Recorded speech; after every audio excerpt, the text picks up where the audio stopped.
Uhum. O contexto geral, acho que é o seguinte. O Lula, né, eu falei outro dia numa entrevista, ele resolveu rasgar o livro-texto de política.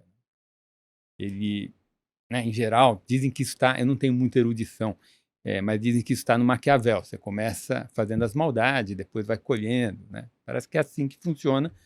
E o Lula resolveu começar gastando capital político para aprovar uma PEC da transição, em que ele colocou 2 pontos percentuais do PIB a mais de gasto. É tudo gasto permanente.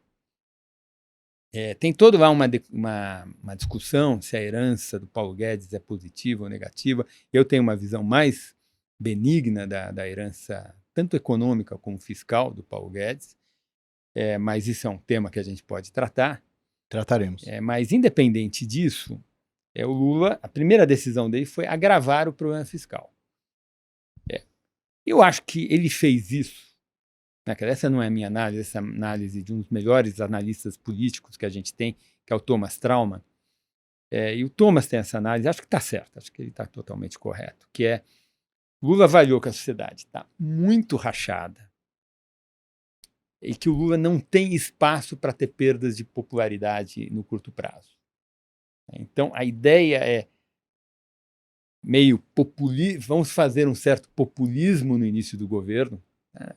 Não acho correta essa palavra, mas uma certa bondade, unificar a sociedade, apaziguar a sociedade, e a gente faz as maldades lá no final do mandato, do jeito que der, como der. A gente pensa nesse problema depois, porque o maior problema hoje não é esse, e de fato, quando a gente vê lá o que aconteceu no dia 8, a coisa está grave mesmo, né? Então, acho que uma das coisas que, na minha cabeça, eu entendi mais, talvez, é um pouco essa lógica do Lula. Eu demorei para entender, quando eu vi aquele Lula que eu chamo um Lula dilmado, né? Um Lula dilmado, gasto da vida, eu fiquei surpreso, porque ele é um homem pragmático e muito experiente, e um gênio político.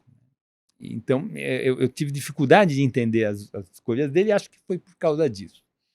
Também acho que ele tomou essa escolha porque ele está com menos medo de desequilíbrio fiscal.